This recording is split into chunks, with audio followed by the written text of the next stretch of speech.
Hey, I'm Karai. Like some Victor content, some middling content? Consider subscribing, maybe even hitting that like button. It'll help me up a lot. And if you do, you'll get blue buff. Victor Challenger. The only rule, I can only play Victor. Unless it's banned, then we're playing Oriana. No Victor jungle, no Victor support, maybe Victor Bali, and that's about it. Hey friends, welcome back to the Victor 2 Challenger series. I took a small break because I realized I've been playing way too much offline games and I'm kind of stuck. I haven't dropped out of Masters, but after taking a small break and figuring out a new approach, I finally knew where I was lacking. And you can see me trying to apply the new approach, or the approach that I probably should have went when I was, playing my offline games. But regardless, you can see that I have a face cam here. I was trying to do a new format of doing this series, but I figured I didn't really like the result of how it turned out, and I really just want to do more laning, insight laning, VOD review or like reviews rather than telling me going through a live game and going through what I think during the live game. Because as much as like I'm trying to explain during a live game, there's just a lot more detail that only goes in my head, and I really want to explain in detail by doing this voiceover reviews instead. But without further ado, you can see the start of the game. We're playing against a SYLAS and Elise. We have an Hecarim in the jungle, and we are Victor. We put wards in both top side and mid side because it's an Elise. The Elise is probably going to tree cam gank. I'm not pushing this lane because once again, SYLAS wants to play a long lane. If I slow stack the wave and push it in, chances are SYLAS and Elise can probably catch me out, and I'll probably die if not burn my flash.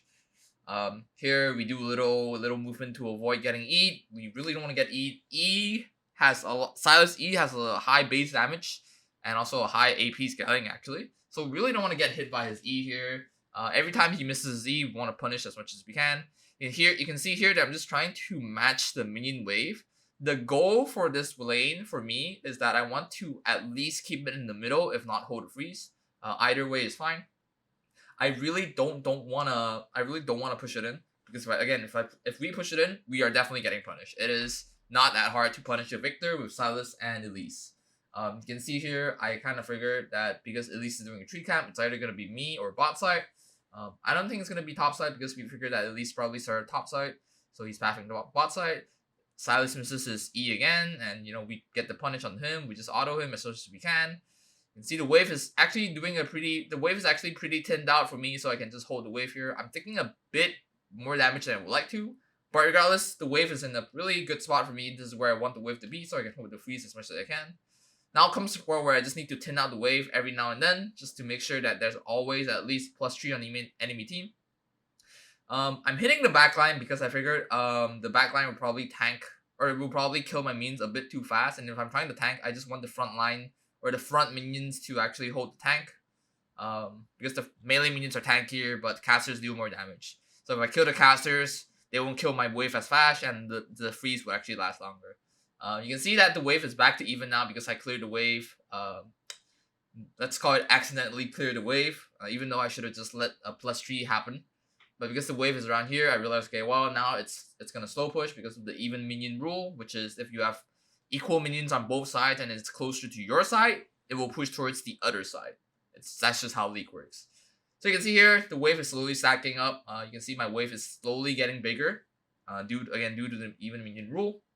I don't really care what's happening around Silence. I know that my bot is completely screwed because of the tempo they've set in the game. If they didn't die there level 3, it probably wouldn't be that bad. But now because they died level 3, they're just gonna chain dying. We do the missing the cannon as Victor. It's a tradition. But you can see SYLAS here trying to hold a freeze with my cannon wave, which it's not wise because again the cannon is just beating the crap out of him. Oh right, we've took face rush this game because I don't think first strike will actually save us, especially against a Garen and a SYLAS. We want them to get off.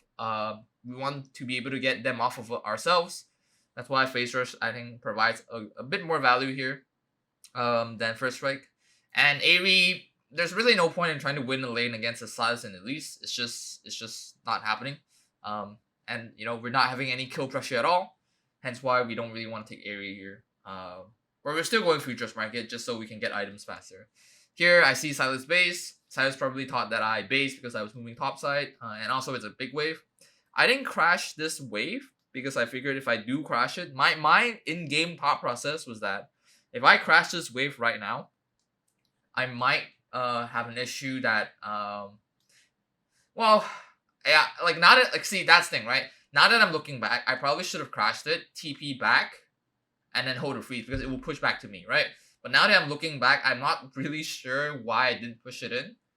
Maybe I was thinking that, oh, since like SYLAS is already base, I can probably just let the wave kill each other a bit more and not have to worry of TPing back. SYLAS just comes back and we don't push it immediately, even though we could with our ult. We can just slap it out and push it immediately. But every time, like when the enemy laner comes back, regardless of who they are, we also want to see what they do. We want to see what they do and react accordingly. In this case, SYLAS comes back and he immediately tries to trade with me. Because he tries to trade with me, he hits his passive onto the wave, which causes the wave to push back into me. And now we have like sort of a freeze going on again.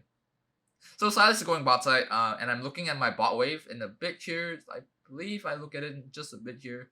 Right here, I see that the wave is pushing towards our bot side, and obviously we see SYLAS right here, which tells me one or two things. One, my jungle is probably gonna get killed, or two, my bot lane is gonna get killed. And the latter is gonna happen because Elise is there, and the wave is pushed in for the enemy team. I made my wave into a freeze, sorta. It's killing my minions, so we're kind of denying a bit of minions against SYLAS. But SYLAS' team gets 2 kills. It's not a big deal because once again, the way how bot lane is playing, it's already like the moment they died at level 3 just makes the game really hard, especially with a team when you have a Viktor and a Hecarim. Don't expect any help at all. Like if you're my bot lane watching this, right, in this game, do not expect any help. You're not getting me. I cannot help you. Like Viktor cannot help bot lanes that are behind at all. It's a suicide mission. Hecarim is doable, but Hecarim also is a scaling champ, especially if he's getting tier. So regardless, our bot lane is behind. Our top lane is just doing okay. Here, I'm just trying to scale. I believe we actually have a slight level lead. We should have a slight level lead. You can see it will become more apparent later. But going back into lane, here the wave is pushing back to me. I'm just trying to E from afar. We really don't want to get caught out by Elise, who's around bot side, because she just did Drake. I'm not sure what SYLAS is doing here. SYLAS tries to go on me, but I gravity field. The way we play around SYLAS is that if he tries to jump on us, we gravity field, we EQ, we get face rush, we get out. And then, obviously if he's stunned by the gravity field, we're going to just drop the ult, because then he can't escape. He takes like 80% of Chaos Storm's duration, which is good enough for us. Like, we're not really using Chaos Storm to get a kill here. Here, SYLAS, I don't think SYLAS has ult here, or maybe he put an ult in the bush. That's why you didn't see theirs coming. He tries to go on me here without sufficient information. He E's in. Now he has no abilities. To E out, he flashes. There's matches the flash, and then we get a kill here. Really great kill for me. Obviously, because SYLAS has no TP. I'm pretty sure SYLAS has no TP. But Darius tries to get the cannon here. Look, man, like if you're dude, like do not take cannons away from Viktor, right? Even if I have full upgrades, I need them. Alright. They're worth a lot more than any other thing in the game, in the early game. So regardless, I go back. You can see that I actually tried to get a blasting wand, but I opted against it and get a call and dark seal. The reason for this buy is because I figured since the game is not gonna, I don't think the end. Alright. The reason is because I figured since the game isn't going so well, and in order for me to win this game, I have to prolong the game, right? And not try to get kills. Because even if I get Blasting One, I can't get kills. And Blasting One won't help me clear minions faster, since I already have E2 or E+. Hence why it's probably better for me to just try to prolong the game by farming a lot more and trying to slowly scale into the game. I doubt the enemy can actually end the game fast, because I don't think the enemy has any good sieging champions on their team. They have good picks for their team, but I don't think it's doable for them if they try to siege. Hecarim misses the ult here entirely, but we actually almost get the kill still. I think some people might say like, oh, you probably could have flashed in to get the kill on SYLAS. but I opted against it because, you know, again, if I flashed in, I probably would have died since the Elise was coming to mid anyways.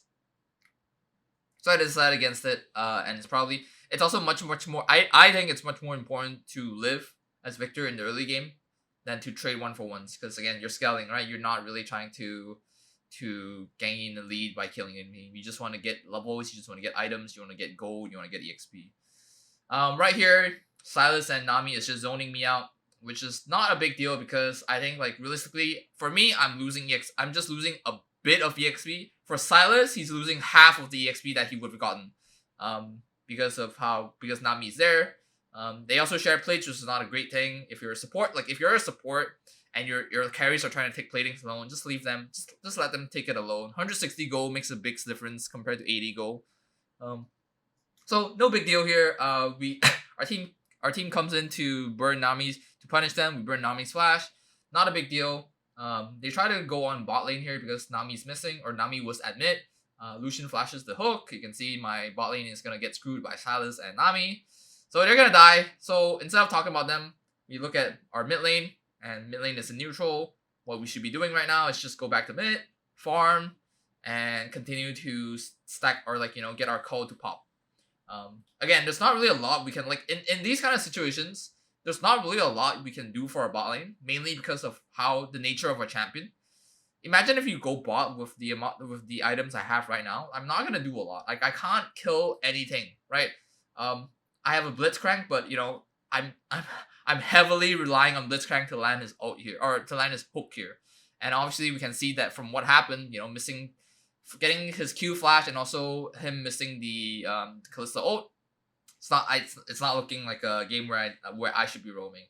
So the best option here, it looks very stale, very boring, but that's just how Viktor works. We're just trying to scale here. Here, SYLAS gets a bit impatient. He ease in. After he ease in, I know that he has no flash and he has no other mobility.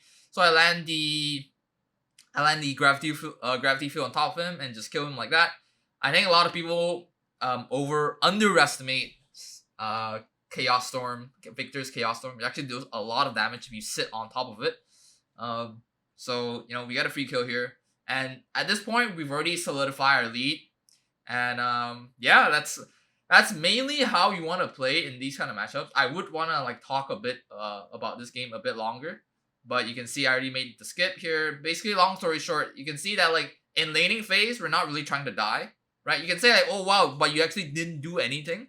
But here's the thing, as Viktor, doing nothing is a great thing, right? Because why would you want to do something on a champion that wins when you're around level 16 and 3 items, right? You can see at around 28 minutes, even though they're we won this game because they're Lucian DC, but they're Lucian DC'd around 25 minutes so, right?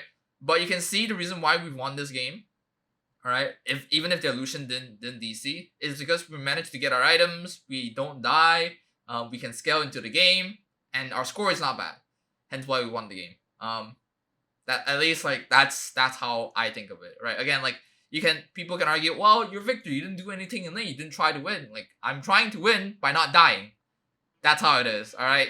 And if you play Viktor, I hope you guys learn something from this. If you play mid lane, I hope you can take something away from this as well. Regardless, I hope you guys have a nice day, and I'll see you in the next video. Thank you.